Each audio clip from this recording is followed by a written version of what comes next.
اللہ من الشیطان الرجیم بسم اللہ الرحمن الرحیم الحمدللہ الذی دل علی ذاتہ بذاتہ وتنزہ عن مجانست مخلوقاتہ وجل عن ملائمت کیفیاتہ الذی ذکرہ شرف للذاکرین وشکرہ فوز للشاکرین وطاعتہ نجات للمطیعین الذی اظہر الوجود من العدم ورقم علی لوح الانسان من اسرار القدم وعلمہ البیان ما لم يعلم ثم الصلاة والسلام والتحیۃ والاکرام على السيد النبي الأمي العربي الهاشمي القرشي المكي المدني الأبتهي والتهامي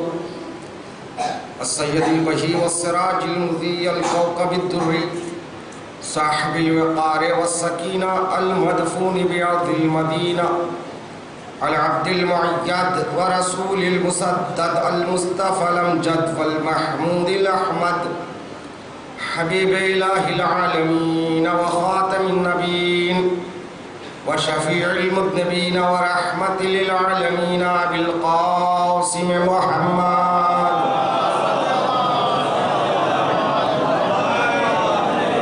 وآلہ الطیبین الطاہرین المعصومین المظلومین المنتخبین الصابرین الشاکرین واللعنة الدائمة على أعدائهم وغاصب حقوقهم ومنكر فضائلهم ومناقبهم ومصائبهم وعظمتهم وولايتهم أجمعين من يوم ظلمهم إلى يوم الدين أما بعد فقد قال الله تعالى تبارك في كتابه الكريم وهو أصدق القائلين قوله الحق بسم اللہ الرحمن الرحیم یوم ندعو کل اناس بامامہم صلوات پر محمد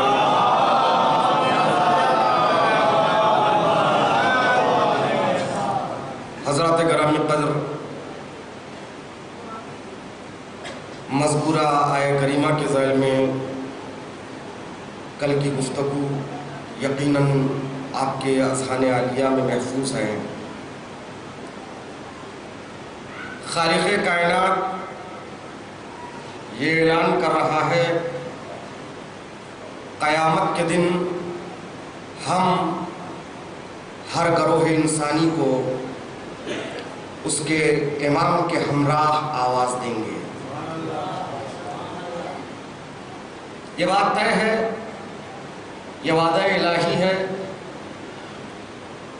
جس نے جس کی اقتدا کی قیامت کے دن وہ اسی کے ہمراہ محشور ہوگا۔ امام مطلق کہا ہے، امام کہتے ہیں اس کو جس کی اقتدا کی جاتی ہے، امام کہتے ہیں اس کو انسان جس کے نقش قدم پر آگے بڑھتا ہے، امام کہتے ہیں اس کو جس کو انسان دین اور دنیا کے لیے اپنا رہنما اور لیڈر مانتا ہے۔ اب یہ مطلق ہے، پروردگار عالم نے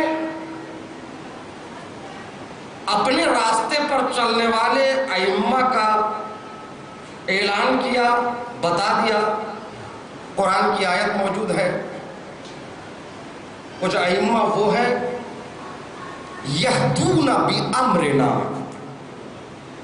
وجعلنا ائمۃ یہدون بامرنا، ہم نے کچھ ہستیوں کو امام قرار دیا جو ہدایت کرتے ہیں ہمارے امر سے۔ توجہ چاہتا ہوں میرے عزیزوں، کچھ امام وہ ہے جو ہدایت کرتے ہیں کس کی امر سے؟ اللہ کی امر سے۔ توجہ چاہتا ہوں میرے عزیزوں، اب ہدایت کی دو منزلیں،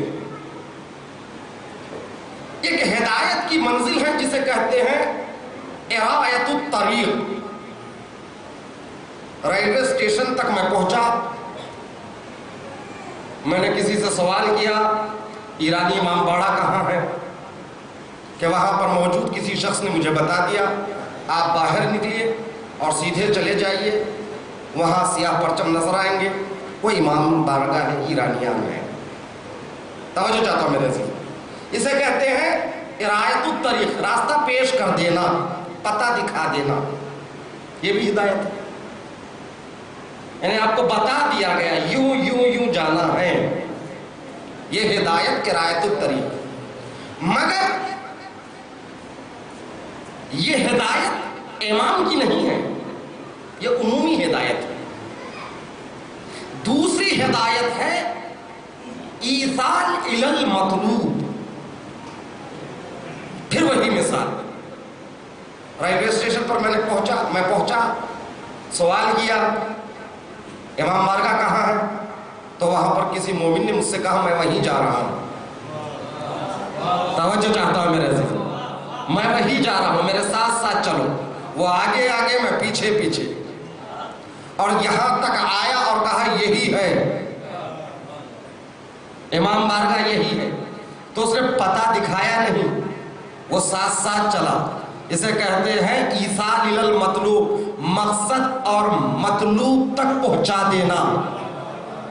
امام ہم کو صرف راستہ نہیں بتاتا ہے, تمہیں حق تک پہنچنا ہے, تمہیں جنت تک پہنچنا ہے, تو یوں کرو, یہ کرو, وہ کرو, یہ نہیں ہے. میں آگے آگے چلوں گا, تم پیچھے پیچھے آتے جاؤ.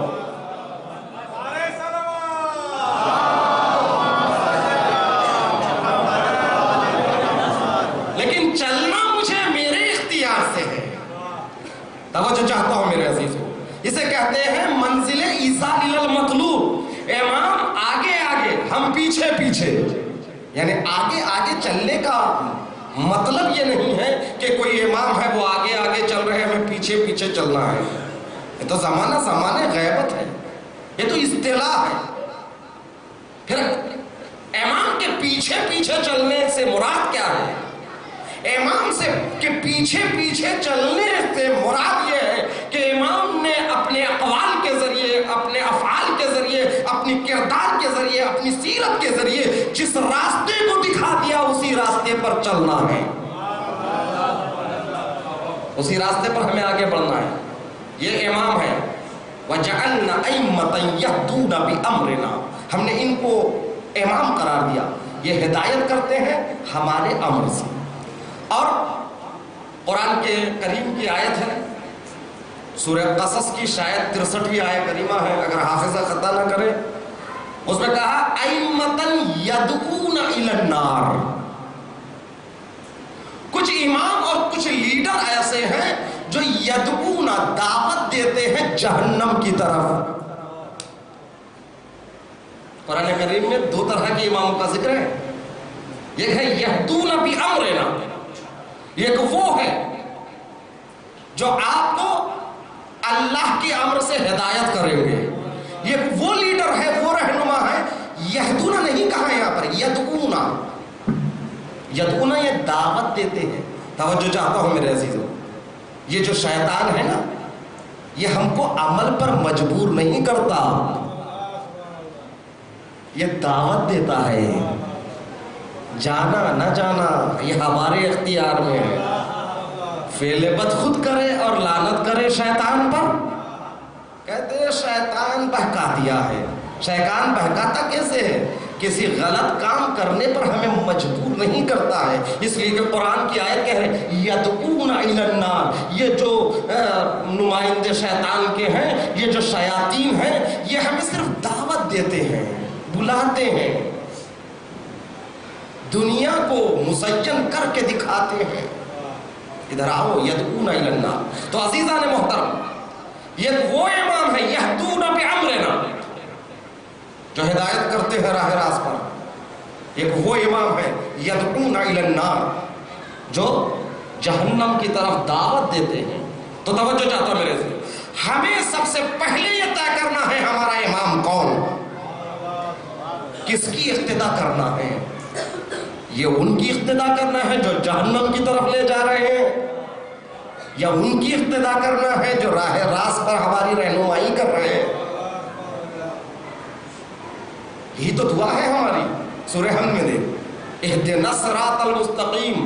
پروردگار عالم اپنے الفاظ میں ہماری تربیت کر رہا ہے، ہمیں بتا رہا ہے۔ یہ نہیں کہا اس میں کہ پروردگار میری نہیں، ہماری، اس لیے کہ فطرت بشری کا یہ تقاضا ہے۔ اہدنا الصراط المستقیم، صراط مستقیم پر ہمیں قائم و دائم رکھ۔ توجہ چاہتا ہوں، صراط مستقیم کس کا راستہ ہے؟ اہدنا الصراط المستقیم صراط الذین انعمت علیہم، یہ ان لوگوں کا راستہ ہے جن پر اللہ نے اپنے نعمتوں کو نازل کیا۔ توجہ چاہتا ہوں میرے سے، صراط الذین انعمت علیہم غیر المغضوب، یہ ان کا راستہ ہے جن پر اللہ کا غضب کبھی نازل نہیں ہوا، یعنی یہ ان کا راستہ ہے جن کی زندگانیوں سے پروردگار عالم ہمیشہ راضی رہا، یعنی ان کی زندگی کا ایک بھی لمحہ رضائے معبود سے ہٹ کر نہیں ہے۔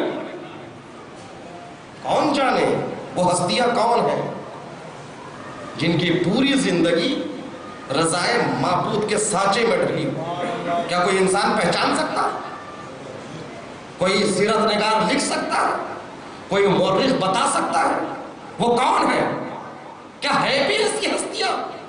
قرآن خود بڑھ کر اعلان کر رہا ہے وَمَا تَشَاءُونَ إِلَّا يَشَاءَ اللَّهُ، ہیں کچھ ہستیاں جو وہی چاہتی ہے جو خدا چاہتا ہے۔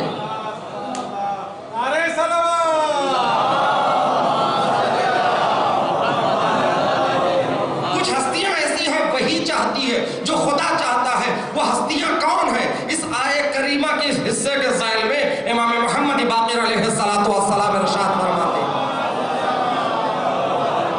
ان اللہ جعل قلوب الائمۃ مؤردا لارادتہ، پروردگار عالم جعل قلوب الائمہ، ہم اماموں کے دلوں کو پروردگار عالم نے اپنے ارادے کا ٹھکانہ قرار دیا۔ اذا شاء اللہ شیئا فشاؤہ وما تشاؤون الا ان یشاء اللہ کی تفسیر ہے یہ، جب وہ کچھ کرنا چاہتا ہے یہ کر گزرتے ہیں۔ توجہ چاہتا ہوں میرے عزیزوں، یعنی انہوں نے اپنی زندگی کو رضائے معبود کے سانچے میں یوں ڈھال لیا کہ ان کا عمل گویا مرضی معبود ہے، ان کا عمل ارادہ الہی ہے۔ انہوں نے اپنی مکمل حیات طیبہ کو ارادہ الہی کے سانچے میں یوں ڈھال لیا، اب وہ ارادہ کرتا ہے یہ کر گزرتے ہیں۔ اب یہ نہ دیکھو کہ مسجد کے باہر آ کر سائل اللہ سے مانگ رہا ہے اور مانگ رہا ہے خدا سے، مسجد میں کوئی دینے والا نہیں تھا تو پروردگار عالم کو گواہ بنا کر کہہ رہا ہے معبود تو گواہ ہے نا، تیرے گھر سے میں خالی ہاتھ جا رہا ہوں۔ قدرت کو یہ پسند نہیں ہے کہ کوئی سائل اس کے گھر سے خالی ہاتھ جائے، تو دینا وہ چاہ رہا ہے تو دے گا کس کے ہاتھ سے؟ اذا شاء اللہ شیئا فشاؤہ، جب وہ دینا چاہتا ہے، وہ کچھ کرنا چاہتا ہے، یہ کر گزرتے ہیں۔ اللہ نے چاہا سائل کو کچھ دے دے، ید اللہ کے ہاتھ بڑھ گئے۔ صلوات پڑھیں محمد والے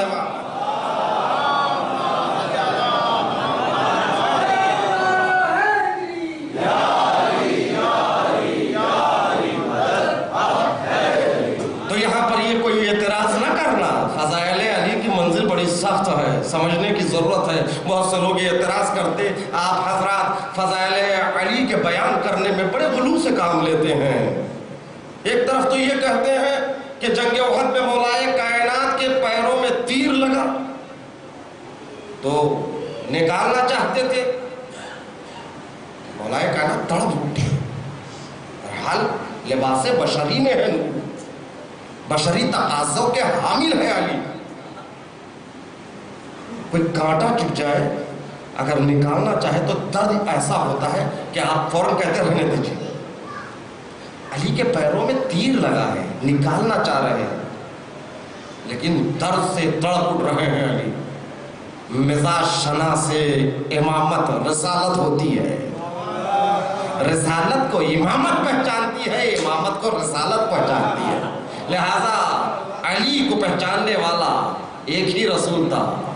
اس نے کہا نہیں ایسے نہیں نکال سکتے ہو، ذرا انتظار کرو علی نماز کے عالم میں آئے.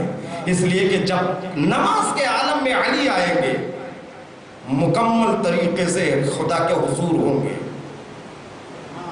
جمال جلوہ الہی سے جمال الہی کو دیکھتے ہوں گے. جب مشغول ہو جائیں گے تو انہیں کسی چیز کا کوئی انہیں خبر نہیں ہوگی. آپ یہ کیا کہہ رہے ہیں کہ اللہ کو دیکھیں گے وہ؟ ہاں ثعلبہ یمانی نے سوال کیا تھا علی سے، اے علی، اے امیر المومنین، کیا آپ نے خدا کو دیکھا؟ حل رأیت ربک، کیا آپ نے اپنے خدا کو دیکھا؟ تو ثعلبہ یمانی کو علی نے جواب دیا فیلک، افسوس ہے تجھ پر، میں اس خدا کی عبادت نہیں کرتا جس کو دیکھا نہ ہو. اور ساتھ ہی کلیئر بھی کر دیا میں ان سر کی آنکھوں سے نہیں دل کی آنکھوں سے اسے دیکھتا ہوں.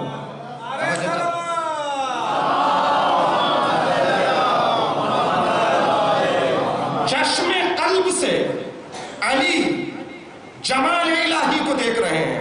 اللہ جمال حقیقی ہے، جمیل حقیقی ہے. اللہ جمیل و یحب الجمال، وہ خود صاحب جمال ہے.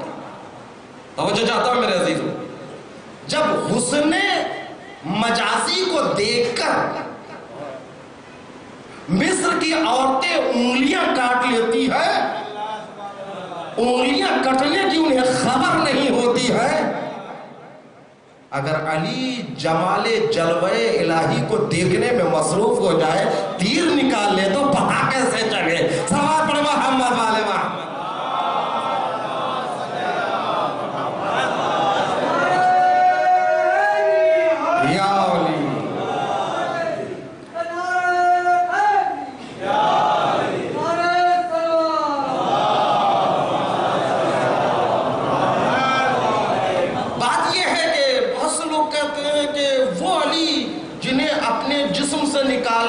نکلنے والے تیر کی خبر نہیں.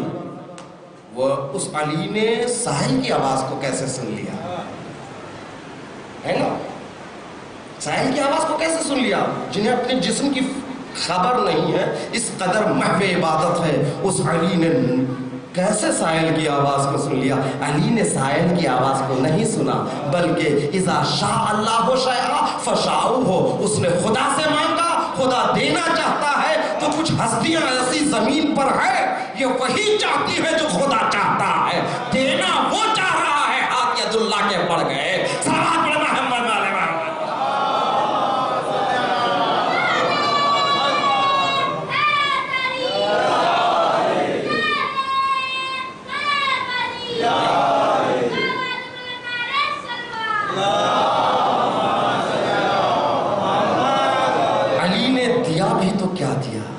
اللہ اکبر، کیا دیا علی نے؟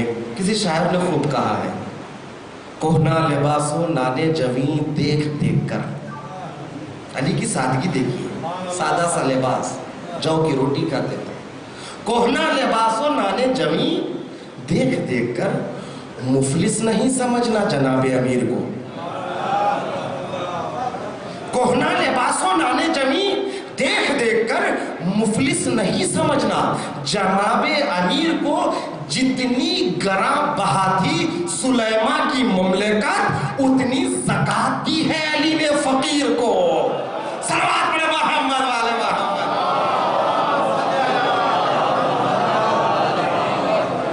ایک اور صلوات پڑھیں محمد والے محمد.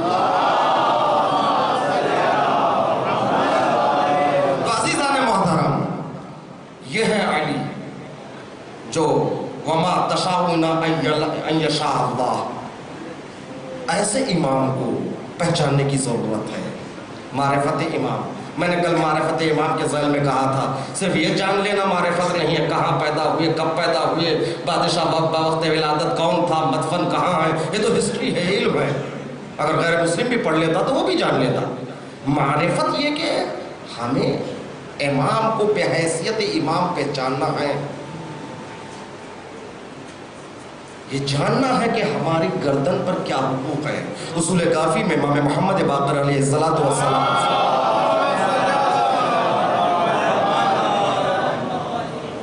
ابو حمزہ نے سوال کیا کیا حقوق ہے ہمارے گردنوں پر امام کی؟ تو جواب میں امام نے فرمایا حق امام یہی ہے کہ ہم امام کی باتوں کو بغور سنیں اور اس پر عمل کریں، مکمل طریقے سے عمل کرنا۔ یہ اس وقت ممکن ہے جہاں انسان میں بصیرت آ جائے۔ جب بصیرت کی کمی ہوتی ہے تو کہیں نہ کہیں قدم لڑکھڑاتے ہیں، اور بصیرت کے لیے ضروری ہے کہ اللہ کے نمائندوں کو بھی پہچانے اور شیطان کے نمائندوں کو بھی پہچانے۔ کہیں ایسا نہ ہو شیطانی نمائندے تقدس کا لباس اوڑھ کر رحمانی نمائندے بن کر ہمیں بہکانے آ جائے اور ہم بہک جائیں۔ یہ بصیرت کا درس حج میں بھی موجود ہے۔ حج میں ہر چیز ہے، اللہ کی عبادت ہے، کعبے کے اطراف طواف کرنا یہ مخصوص ہے عبادت الہی، اور ان ہستیوں کے عمل کو بھی جزء حج قرار دیا، رکن حج قرار دیا، جنہوں نے اسلام کے لیے فداکاریاں انجام دی۔ جناب سارہ،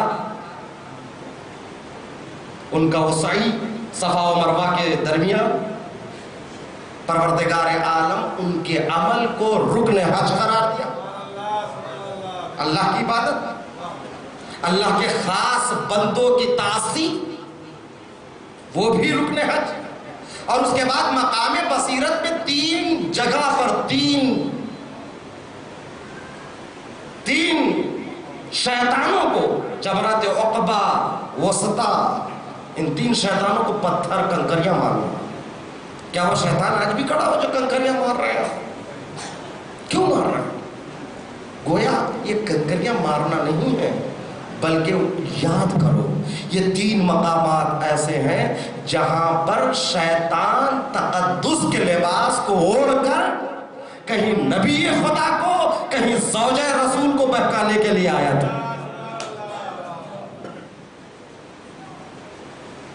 ریش دراز مقدس لباس،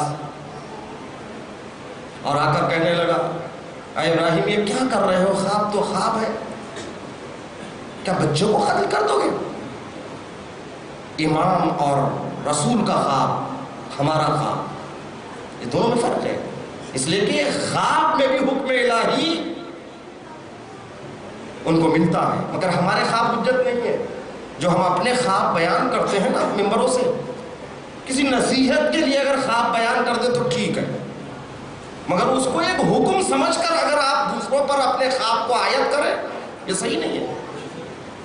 خوابوں کا کوئی اعتبار نہیں، صرف امام اور رسول کی خواب حجت ہے۔ جیسے ہی ابراہیم نے دیکھا حکم خدا کی مخالفت کا مشورہ دے رہا ہے، جو حکم خدا کی مخالفت کا مشورہ دے وہ شیطان ہوگا، ولو وہ کسی لباس میں بھی آئے۔ یہ معیار بتائے، یہ تو نبی تھے۔ ان کی زوجہ کے پاس آیا، کہنے لگا کیا کر رہے ہو؟ جاؤ اپنے شوہر کو روک لو، بوڑھے ہو گئے ہیں، وہ اپنے بیٹے کو ذبح کرنے کے لیے لے جا رہے ہیں، روکو اس عمل سے۔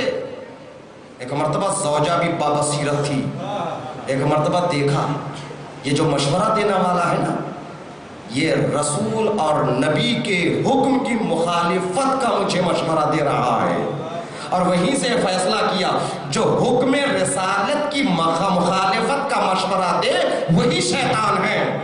توجہ چاہتا ہوں میرے عزیز، تو لباس کے تقدس پہ نہ جانا، وہ کیا بول رہا ہے یہ دیکھیے۔ اگر شریعت کی موافقت کر رہا ہے تو اس کا تقدس برقرار ہے، اگر مخالفت شریعت کر رہا ہے، چاہے وہ ممبر پر ہو، چاہے امامہ پہن کر ہو یا عبا پہنے ہوئے ہو، اگر شریعت کی مخالفت کر رہا ہے تو وہ شیطانی نمائندہ ہو سکتا ہے، رحمانی نمائندہ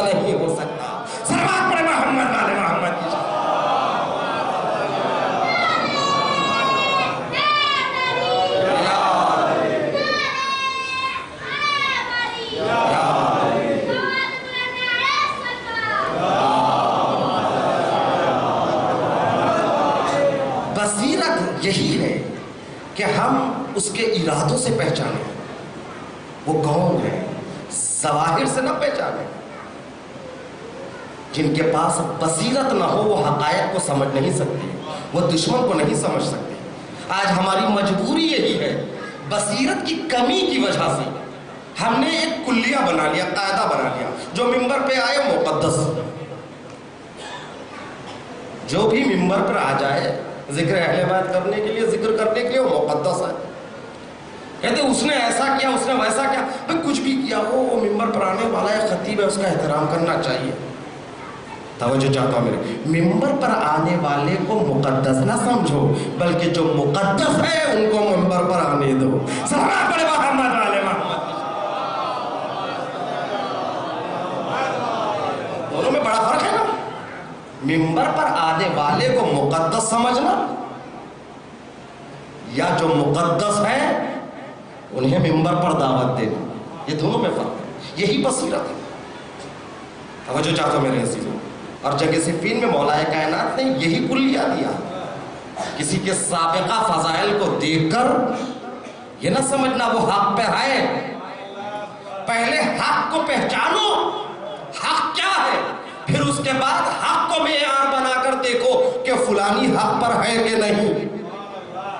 یہ نہیں ہے کہ عباس باقری نے عمل انجام دیا، چونکہ عباس باقری عالم ہے، انہوں نے کیا ہے تو یقیناً حق بجانب ہے، معیار یہ نہیں ہے۔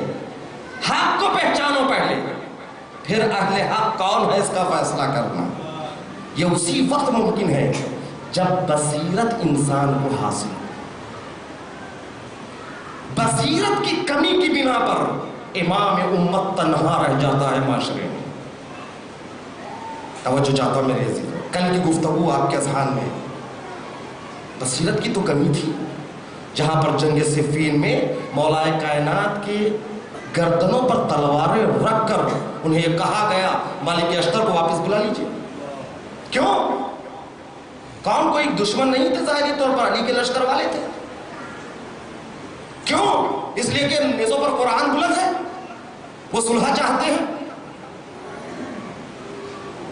یہ نہیں دیکھ رہے ہیں کہ علی کہہ رہے ہیں، قرآن ناطق اعلان کر رہا ہے چلاؤ تلوار، چلاؤ تیر۔ یہ بصیرت کی کمی، دشمن کے حربوں کو انسان سمجھ نہیں سکتا۔ تو عزیزان محترم، آج ہماری ذمہ داری ہے، اگر حقائق سمجھنا ہے، واقعی کربلا کو سمجھنا ہے، حقیقت کربلا سمجھنا ہے، تو ضرورت اس بات کی ہے ہم نہ شاعروں کے اشعار سے کربلا کو سمجھیں، نہ خطیبوں کے نقطوں سے کربلا کو سمجھیں۔ اگر حقیقت کربلا کو سمجھنا ہے تو خطبات امام حسین سے سمجھیں۔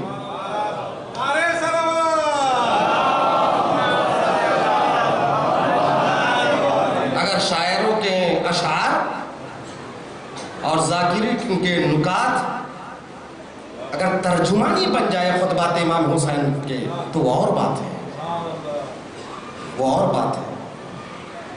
تو عزیزان محترم، مقصد کربلا کو ہم اپنے طور پر سمجھنے کی کوشش کرتے ہیں۔ مقصد کربلا کو کیا ضرورت ہے، ہم غور و فکر کر کے خود سوچیں، خود بیان کریں۔ جب امام نے خود بتا دیا ہے انما خرجت لطلب الاصلاح فی امت جد، امام حسین یہ اعلان کر رہے ہیں میں امت جد میں اصلاح کے لیے نکل رہا ہوں۔ ایک صلوات پر محمد علی محمد۔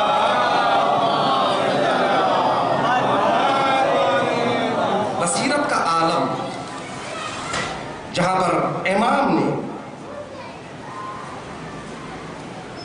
یہاں تک کہ خود معاویہ کی زندگی میں، یعنی سن 60 ہجری سے پہلے جب حج پر گئے تھے، مقام منی میں تمام جگہوں سے آنے والے مسلمانوں کے امام حسین نے جمع کیا۔ جمع کرنے کے بعد کیا کہا ہے؟ اسمعوا مقالتی، سنو میرے قول کو۔ توجہ چاہتا ہوں میرے عزیزو، میں اپنی جانب سے نہیں، خود مولا کے کلام سے مقصد قیام کو بیان کرنا چاہتا ہوں۔ اسمعوا مقالتی واتقوا قولی، بہت اہم ہے، سن کے خاموش نہ ہو جائے، لکھ بھی لو۔ فرمایا ثم ارجعوا الی امثالکم وقبائلکم، جب تم لوٹنا اپنے قبیلوں کی طرف، اپنے دیہاتوں اور اپنے شہروں کی طرف، فَادْعُوهُمْ إِلَى مَا تَعْلَمُونَ مِنْ حَقِّنَا، ان کو دعوت دو اس حق کی طرف جو ہمارا حق ہے، جسے تم جانتے ہو. حق امامت. حق امامت کیا ہے؟ ابھی میں نے بیان کیا، یعنی امام کا کہنا سنو پھر اس پر عمل کرو، اطاعت کرو. مولا فرماتے ہیں انتم ایھا العصابہ، تم باقدرت لوگ. اس لیے کہ مکے میں جو آنے والے لوگ تھے اپنے اپنے قبیلے کے سردار تھے، پڑھے لکھے لوگ تھے. مولا نے فرمایا انتم العصابہ، تم قدرت مند لوگ ہو. اصابۃ بالعلم، تم علمی قدرت سے مشہور ہو. فاستخفتم بحق الائمہ، اللہ اکبر. یہ بصارت کی کمی کی بنا پر یا حب دنیا کی بنا پر مولا ان سے خطاب کر کے فرماتے تم نے حق امام کو خفیف جانا، ہلکا جانا. اس لیے کہ ماضی شاہد ہے، کوفے میں مولا کائنات بار بار یہ کہتے رہے اے کاش کہ تمہاری ملاقات مجھ سے نہ ہوتی. تم مردنما ہو، تمہیں مردانگی نہیں ہے. اس لیے کہ جب میں کہتا ہوں جنگ کے لیے نکلو، تم موسم کے حوالے دیتے ہو اور بہانے کرتے تھے. جب میں تم سے کہتا ہوں یہ کرنا ہے تو تم بہانے تلاش کرتے ہو. کاش کہ تمہاری ملاقات مجھ سے نہ ہوتی. بصیرت کی کمی یا حب دنیا، حب نفس، جس کی بنا پر انسان صحیح معنی میں امام کے راستے پر آگے بڑھنے سے رک جاتا ہے. فرمایا تم ایک تو امام کے حق کو ہلکا سمجھتے ہو. عزیزان محترم، یہ نہ سمجھو کہ امام مینا میں ان سے خطاب کر رہے ہیں، بلکہ ہم سے بھی یہ خطاب ہے. تم حق امام کو ہلکا سمجھتے ہو. حق امام کیا ہے ہمارے گردن پر؟ امام نے خود بتا دیا، حق امام یہی ہے کہ سنو کیا کہہ رہے اس پر عمل کرو. ہم سنتے ہیں، عمل نہیں کرتے. امام نے کہا کونوا للظالم خصما، ظالم کے لیے دشمن بن جاؤ. وللمظلوم عونا، مظلوم کے مددگار بن جاؤ. ہم سنتے ہیں، عمل کہاں کرتے ہیں؟ امام نے فرمایا اپنے ہمسایوں کا خیال رکھو. بڑے مولائی بنتے ہیں، ہمسایوں کا خیال نہیں رکھتے. دوسروں کے حقوق کا خیال رکھو. سنتے ہیں، عمل نہیں کرتے. کیوں؟ اس لیے کہ انتم فاستخفتم بحق الائمہ، تم نے امام کے حق کو ہلکا سمجھا اور پھر امام کے کہنے پر تو عمل نہیں کرتے. پھر اس کے بعد ہماری نیت اور ہمارے ارادے کیا ہوتے؟ مولا ان سے خطاب کر کے فرماتے ہیں انتم تتمنون علی اللہ جنت ومجاورۃ رسلہ وامانا من عذابہ. ایک تو امام کے حق کو جانتے ہوئے بھی بہت ہلکے میں لیتے ہو، اس کے بعد یہ تمنا کرتے ہو، یہ آرزو کرتے ہو کہ اللہ تمہیں جنت نصیب کرے. اور وہ بھی جنت میں کوئی معمولی جگہ نہیں رہنا چاہتے، مجاورۃ رسولہ، رسول کے ہم نشین بننا چاہتے ہو. وَأَمَانًا مِنْ عَذَابِ، اور اللہ کے عذاب سے امن و امان میں رہنا چاہتے ہو. كُنْتُمْ مَكَّنْتُمُ الظَّلَمَ من منزلتکم، تم ہی وہ لوگ ہیں، توجہ چاہتا ہوں میرے سے، تم ہی وہ لوگ ہیں جن کی بنا پر یہ ظالم صاحب منصب بنے ہوئے. معاشرے سے خطاب ہے. کربلا، حقیقت کربلا سمجھنا ہے تو خود باتیں امام حسین سے سمجھیے. مولا خطاب کر کے تمہاری وجہ سے یہ ظالم صاحب منصب بنے ہوئے. تو کربلا ہمیں یہ درس دے رہی ہے کہ اگر اسلامی معاشرے پر کسی جابر و ظالم حکمراں بن کر ہے تو تم اس کو برداشت نہ کرنا، اس کے دشمن بن جانا. یہ دشمنی بھی عبادت ہے، یہ دشمنی بھی عبادت ہے. یہ نہ سمجھتا ہم سے کیا مطلب، ہر ایک یہ کہتا ہم سے کیا مطلب. نہیں، اسلام میں ہم سے بہت مطلب ہے. ہم جائیں گے مسجد، اپنی نماز پڑھ کے آئیں گے، مجھے اپنی نماز پڑھنا ہے، کمیٹی خراب ہے، وہاں غلط کام ہو رہے ہیں، ہم سے کیا مطلب؟ توجہ چاہتا ہوں، یہ نہیں ہو سکتا. یہ ہم سے کیا مطلب، یہ حسین بھی کہتے تھے ہم سے کیا مطلب. توجہ چاہتا ہوں میرے عزیزوں، اسلام میں یہ لفظ ہے ہی نہیں ہم سے کیا مطلب. ہم سے بہت مطلب ہے. اگر ظلم ہو رہا ہے، ظلم کا مطلب وضع شیء علی غیر محلہ، جو جس کی جگہ ہے اس کو اس کی جگہ نہ مل رہے تو اس پر ظلم ہے. اگر جاہل کو، غیر عادل کو مصلی پر ٹھہرا کر امام بنا دے، یہ مصلی پر ظلم ہے، یہ مامومین پر ظلم ہے. آپ یہ نہیں کہہ سکتے کہ ہم سے کیا مطلب، آپ کو احتجاج کرنا پڑے گا. یہی تو ہمیں کربلا سکھاتی ہے. آج ایران میں انقلاب کیوں آیا ہے؟ اگر امام خمینی جیسی شخصیت ہم سے کیا مطلب کہہ کر گھر بیٹھ جاتے، آج بھی شاہ کی حکومت ہوگی، نسل شاہ کی حکومت ہوتی.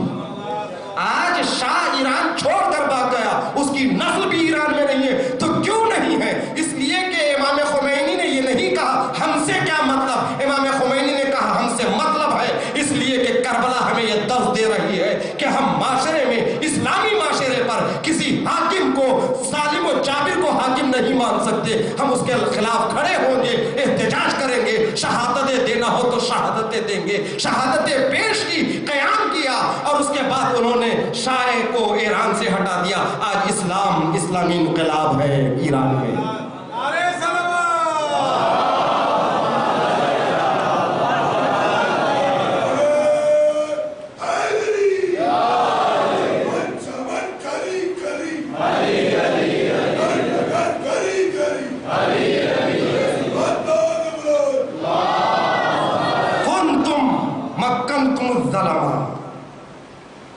تم نے تمکین دی ہے، تمہاری وجہ سے ظالم حکمراں بنے، ہماری وجہ سے کیسے؟ یاد رکھیے، خاموش معاشرہ بھی ظلم کا حامی ہوتا ہے. جو میجارٹی جب سائلنٹ ہو جاتی ہے نا، یہ بھی ظالموں کو کمک کرتی ہیں. یہ آپ کا سائلنٹ ہو جانا، خاموش ہو جانا. ہمارے استاد نے بڑی خوبصورت مثال دی ہے. جو چکی ہوتی ہے نا، جس میں گیہوں آٹا بنتا ہے، تو دو اس کے پارٹ ہوتے ہیں، دو پتھر ہوتے ہیں. ایک آسیہ، اس کا جو قطب ہوتا ہے جو درمیانی، یہ دونوں پارٹ میں کون سا پارٹ گردش کرتا ہے؟ پہلا اوپری یا نیچے والا؟ یہ جو اوپر والا جو حرکت میں ہے اور نیچے والا خاموش ہے. توجہ چاہتا ہوں میرے سے. یہ گیہوں جو آٹا بن رہا ہے کس سے بن رہا ہے؟ یہ جو حرکت میں اسی سے بن رہا ہے. یہ جو نیچے جو خاموش ہے نا، یہ بھی اتنا ہی کمک کر رہا ہے. توجہ چاہتا ہوں میرے سے. تو معاشرے میں خاموش لوگ چکی کے اس نیچے کے پارٹ کی طرح ہے. اپنی خاموشی کی وجہ سے ظلم کرنے والے کو ظلم کرنے کی اجازت دے رہے ہیں. صلوات پڑھیں محمد والے محمد. امام حسین کے کلمات ہے یہ: انتم کنتم مکنتم الظلما من منزلتکم واسلمتم امور اللہ فی ایدیہم. تم نے امور الہی کو ان کے سپرد کر دیا، یعنی تمہاری خاموشیوں نے. اسی لیے تو امام حسین نے کبھی یہ نہیں کہا میں یزید کی اصلاح کے لیے نکل رہا ہوں، انما خرجت لطلب الاصلاح فی امت جدی. یہ کیوں نہیں کہا امام حسین نے؟ بگڑا یزید ہے کہ بگڑی امت ہے؟ اصلاح کس کی ہونی چاہیے؟ یزید کی، امت کی. بھائی حاکم جابر کون ہے؟ یزید ہے. کہا ہے کہیں امام نے کہا کہ میں یزید کی اصلاح کے لیے نکل رہا ہوں؟ وہ ناقابل اصلاح ہے. لیکن یزید حاکم بنا کیسے؟ توجہ چاہتا ہوں. پوری امت بیعت کرنے سے انکار کر دیتی، کیا یزید حاکم بن سکتا تھا؟ یعنی امت کی خاموشی، امت کی رضایت نے یزید جیسے کو حاکم اسلام بنایا. تو بگڑی امت ہے، امت خاموش ہے. لہذا امام نے فرمایا انما خرجت لطلب الاصلاح فی امت جد. امت جد میں اصلاح کی ضرورت ہے، اس لیے کہ امت خاموش ہے. تو عزیزان محترم، آج غلط لوگ ممبروں پر آ کر غلط باتیں پیش کر رہے ہیں، کہیں دین میں ترمیم کی باتیں کر رہے ہیں، کہیں عبادتوں میں کسی رکن کو کم کرنے یا زیادہ کرنے کی بات کر رہے ہیں، مراجع کے خلاف زبانیں کھول رہے ہیں، حقائق کو توڑ مروڑ کر پیش کر رہے ہیں۔ ذمہ دار وہ نہیں ہے صرف، بلکہ وہ لوگ ذمہ دار ہیں جو مجلس میں خاموش بیٹھ کر سن لیتے ہیں۔ جواب ہم کو بھی دینا ہے جو خاموشی سے ہر غلط بات کو سن لیتے ہیں۔ لہٰذا امام ان سے فرما رہے ہیں اسلمتم امور اللہ فی ایدیہم اللہم انک تعلم۔ اب خدا سے خطاب کر کے امام حسین فرمائے پروردگار تو جانتا ہے انہم لم یکن ما کان من تنافس فی سلطانی، کہ میں سلطنت میں کوئی رغبت نہیں رکھتا، میں بادشاہت کو لینے کے لیے قیام نہیں کیا، اور ولا التماسا من فضول الخطام، اور اس بے ارزش دنیا کو حاصل کرنے کے لیے میں نے قیام نہیں کیا۔ کیوں قیام کیا امام نے؟ لیکن خود امام فرماتے ہیں یہی مقصد قیام۔ امام فرماتے ہیں لنری المعالم ونظہر الاصلاح فی بلادک، میں تیرے زمین پر تیری نشانیوں کو دکھانا چاہتا ہوں اور تیری زمین پر میں اصلاح چاہتا ہوں، اور یہی نہیں یأمن المظلوم من عبادک، تیرے بندوں میں جو مظلوم ہیں ان کو امن و امان میں لانا چاہتا ہوں۔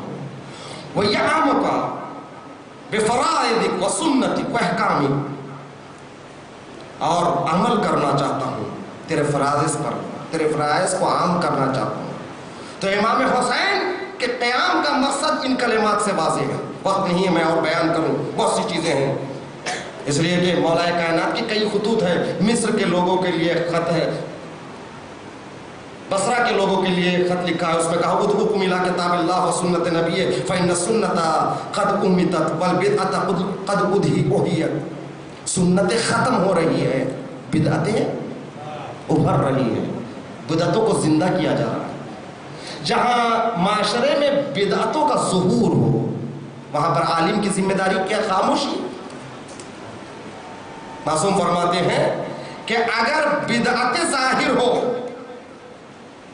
وہاں پر عالم کو اپنے علم کا اظہار کرنا ہے۔ فَإِن لَمْ يَعْمَلْ، اگر عالم نے ایسا نہیں کیا، توجہ چاہتا ہوں میرے عزیز، اگر عالم نے ایسا نہیں کیا تو اس کے ساتھ کیا ہوگا حشر؟ وہ بھی اسی کے ساتھ محشور ہوگا۔ تو امام حسین کا قیام اصلاح امت کے لیے، امت مردہ ہو چکی، مردہ امت کو زندہ کرنے کے لیے حسین نے قیام کیا۔ کربلا کی جنگ بادشاہوں کی جنگ نہیں بلکہ دو کیریکٹروں کی جنگ ہے، دو کرداروں کی جنگ۔ اس لیے کہ جس وقت مولا حسین ولید کے دربار میں پہنچے دارالعمارہ میں، ولید نے امام سے کہا آقا معاویہ اس دنیا سے چل بسا، اب یزید ہے، آپ سے طلب بیعت ہے۔ امام نے یہ کہا وہاں پر کہ ولید فَإِنَّ أَهْلُ بَيْتُ النُّبُوَّةِ، ہم نبوت کے اہل بیت ہیں۔ دیکھیں یہاں پر کیریکٹروں کی جنگ ہے، کردار کی جنگ ہے۔ یہ حسین اور یزید کی جنگ نہیں، حسینیت اور یزیدیت کی جنگ ہے۔ حسین اور یزید کی نہیں، حسینیت اور یزیدیت۔ امام نے پہلے اپنے کیریکٹر کو ظاہر کیا، ہم کون ہیں پہچانے دنیا۔ فَإِنَّ أَهْلُ بَيْتُ النُّبُوَّةِ، ہم نبوت کے اہل بیت ہیں۔ وَمَعْدِنُ الرِّسَالَةِ، رسالت کے کان ہیں، رسالتیں ہمارے گھر سے نکلتی ہیں۔ وَمَحِلُّ الرَّحْمَةِ، رحمتوں کا نزول یہاں ہے۔ وَمُخْتَلَفُ الْمَلَائِكَةِ، ملائکہ کی آمد و رفت ہمارے یہاں ہے۔ بِنَا فَتَحَ اللَّهُ، کائنات کا آغاز ہم سے ہے۔ وَبِنَا يَخْتُمُ، اور کائنات ختم ہم پر ہی ہوگی۔ یہ کیریکٹر ہے حسین کا، اہل بیت نبوت، محل رحمت، مختلف ملائکہ۔ جو باعث آغاز کائنات انجام کائنات، یہ حسین ابن علی.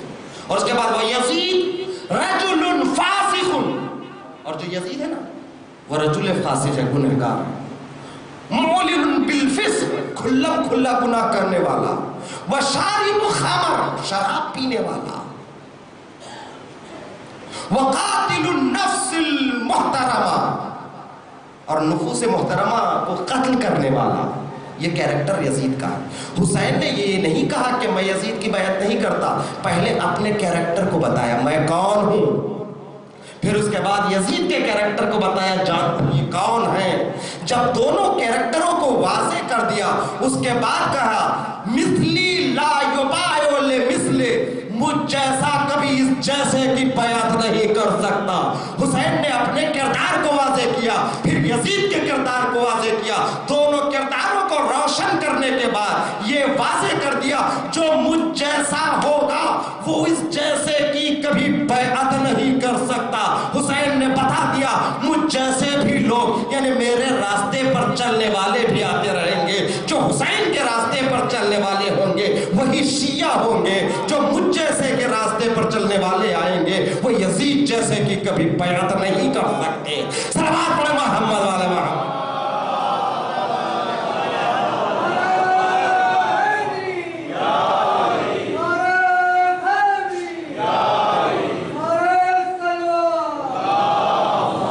کربلا آج بھی باقی ہے. کیوں باقی ہے؟ جنگیں اور بھی ہوئی ہے، وہ بھی حق و باطل کی جنگ تھی. خندق کی جنگ، خیبر کی جنگ، احد کی جنگ، کیا یہ حق و باطل کی جنگ نہیں تھی؟ لیکن کربلا کیوں زندہ ہے؟ اس لیے زندہ ہے حسین کا ایک جملہ مثلی لا یبایع لمثلہ، مجھ جیسا، جو جیسا کا لفظ رکھ دیا نا حسین نے، مجھ جیسا یزید جیسے کی بیعت نہیں کر سکتا. تو جہاں پر بھی حق نے باطل کے ہاتھوں پر بیعت کرنے سے انکار کر دیا وہ کربلا ہے، وہ کربلا ہے. حسین نے اعلان کیا میں یزید کے ہاتھوں پر بیعت نہیں کر سکتا، اس کے لیے ہر مشکل کو برداشت کرنے کے لیے آمادہ ہو گئے. تو عزیزان محترم، یہی مقاومت ہے، یہی استقلال ہے. یہ جذبہ پیدا کیجیے. ہم حق کی حمایت میں کھڑے رہیں گے، باطل کا کبھی سپورٹ نہیں کریں گے. مشکل آ جائے خدا ہے. یہی تو جذبہ ہے جو حزب اللہ کو آج زندہ رکھا ہے. کیا ہے حزب اللہ کے پاس؟ اسرائیل 6 ملکوں سے جنگ جیت چکا، 6 ملکوں سے، عرب ملک، مگر گھٹنے ٹیک دیا حزب اللہ کے سامنے. کیونکہ حسین نے جو کہا نا مجھ جیسا، یہ مجھ جیسے ہیں، اور یزید تجھ جیسے، یہ اسرائیل اور امریکہ یہ یزید جیسے ہیں. حسین جیسے کبھی یزید جیسوں کے ہاتھوں پر بیعت نہیں کر سکتے. آج وہ قوم ہے حزب اللہ، اللہ اکبر، جنہوں نے حسین جیسے کو اپنا رہنما مانا، اپنا لیڈر مانا، ہر مشکل کو برداشت کر دیا. 33 دن کے بعد اسرائیل سے آواز بلند ہوئی اب جنگ ختم کرنا چاہیے. گھٹنے ٹیکنے پر اسرائیل مجبور ہوا، حزب اللہ نہیں. ہر مشکل کو برداشت کیا حزب اللہ نے. گھر خراب ہوئے، کئی لوگ شہید ہو گئے، گھر اجڑ گئے، لیکن حق کے علم بردار انہوں نے ثابت کر دیا حسینیت کسے کہتے ہیں. اور آج ہی کے انہی کے دم کی وجہ سے شام میں شہزادی زینب سلام اللہ علیہا کا روضہ ہے. لوگ کہتے ہیں پروردگار کسی سے بھی یہ کام لے سکتا تھا، ان سے لے لیا. بات تو صحیح ہے، کسی سے بھی پروردگار عالم لے سکتا تھا، مگر جذبہ تو ہمارے اندر پیدا ہونا. بقی میں کیوں ائمہ کے قبور مسمار ہو گئے؟ توجہ چاہتا ہوں، 4 امام اور اہل بیت کے متعدد افراد، بقی میں سب کے قبور اجڑ گئے. کیوں؟ اس لیے کہ اس وقت حزب اللہ جیسی طاقت نہیں تھی.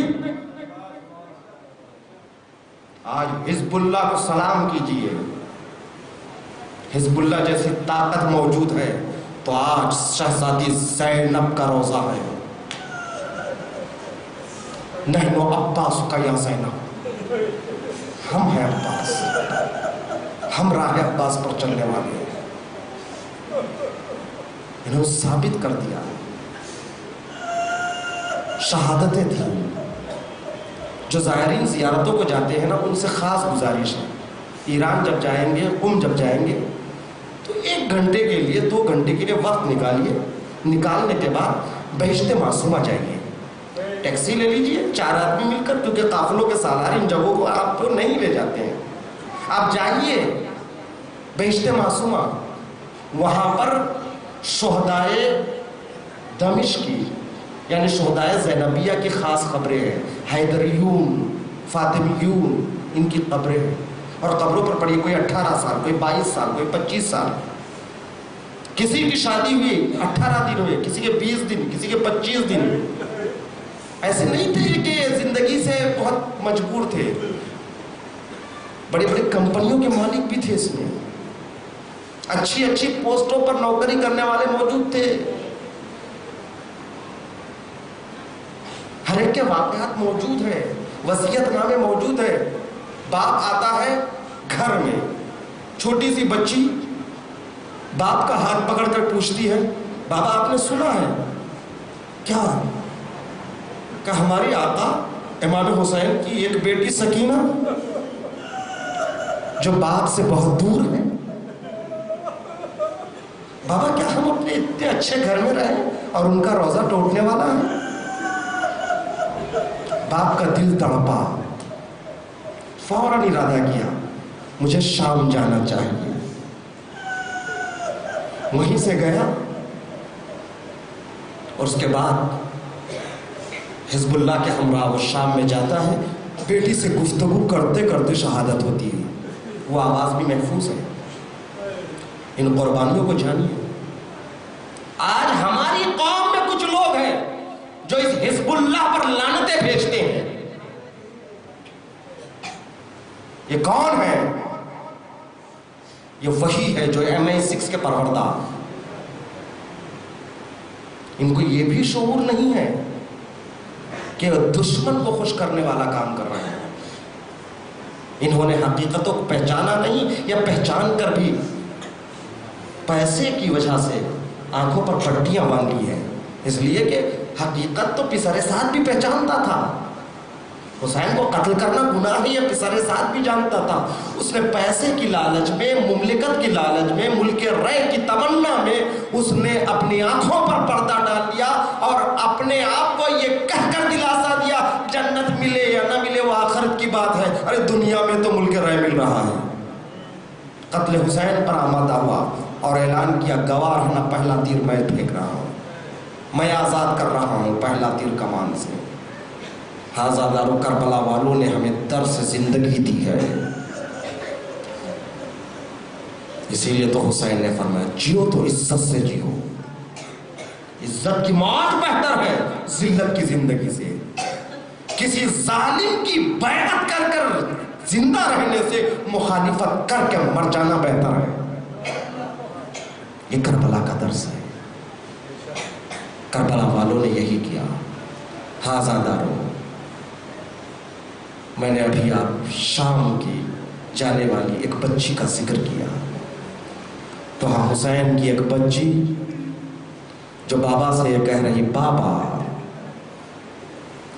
جا تو رہے ہو مگر سر پہ دست شفقت پھیرنا، اس لیے کہ آپ کے بعد دست شفقت پھیرنے والا کوئی نہیں ہوگا. بابا عجب امتحان کی منزل ہے حسین کے لیے. سکینہ اپنے بابا کا دامن تھام کے کہتے بابا اتنا بتاتے جائیے، جب بھی میں سونا چاہتی تھی آپ کے سینے کو تلاش کرتے ہوئے آتی تھی. بابا آج کے بعد میں کیا کروں؟ حسین نے فرمایا بیٹی اصغر ماں کے پاس سوتا تھا اور تم میرے سینے پہ سوتی تھی، مگر آج کے بعد نظام بدلے گا، اصغر میرے پاس سو جائے گا، تم ماں کے پاس سو جانا۔ سکینہ نے کہا بابا جب بھی آپ کی یاد آئے گی جنگل میں چلی آؤں گی۔ ہاں شام غریبہ کے اندھیرے خیمے جل گئے، جلی ہوئی خاک پر بیٹھ کر بیبیاں اپنے اپنے عزیزوں کا ماتم کر رہی ہے۔ سکینہ کو بابا کی یاد آئی، ایک مرتبہ جنگل میں نکلتی ہے، آواز دی بابا بابا، ایک مرتبہ نشیب سے آواز آئی یا بنیا الیہ الیہ، میری بیٹی سکینہ میرے پاس آ جا۔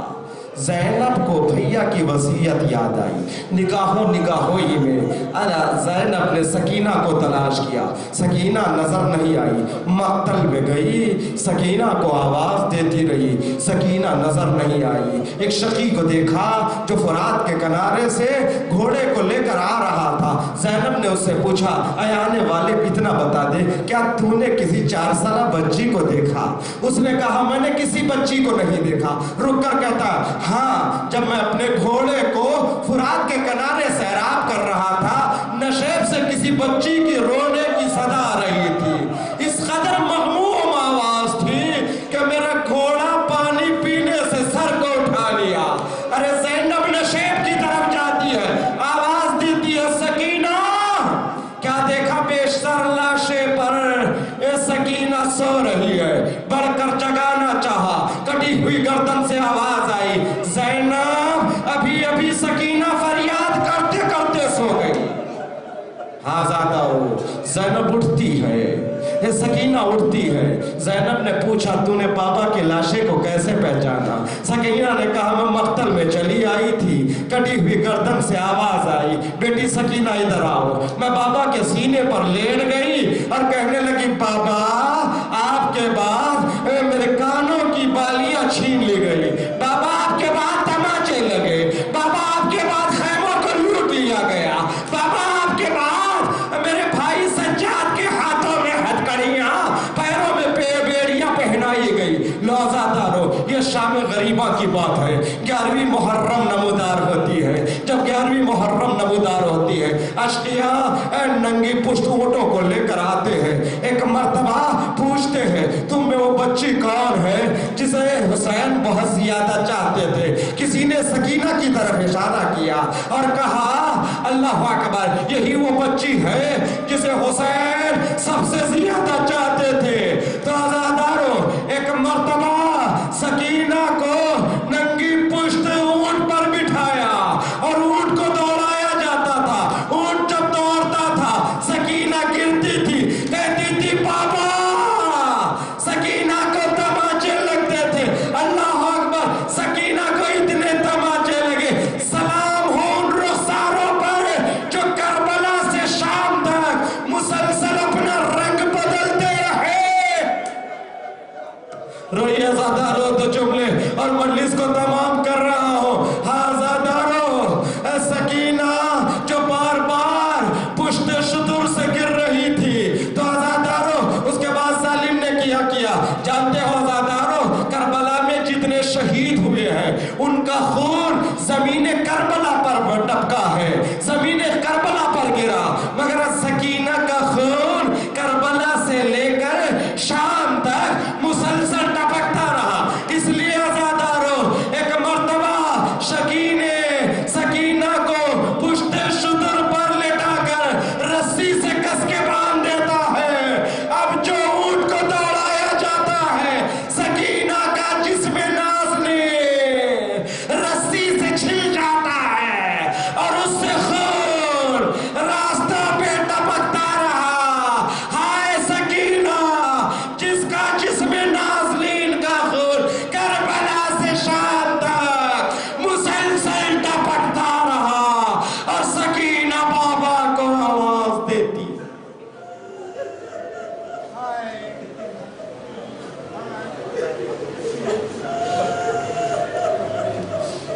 ربنا تقبل منا انك انت السميع۔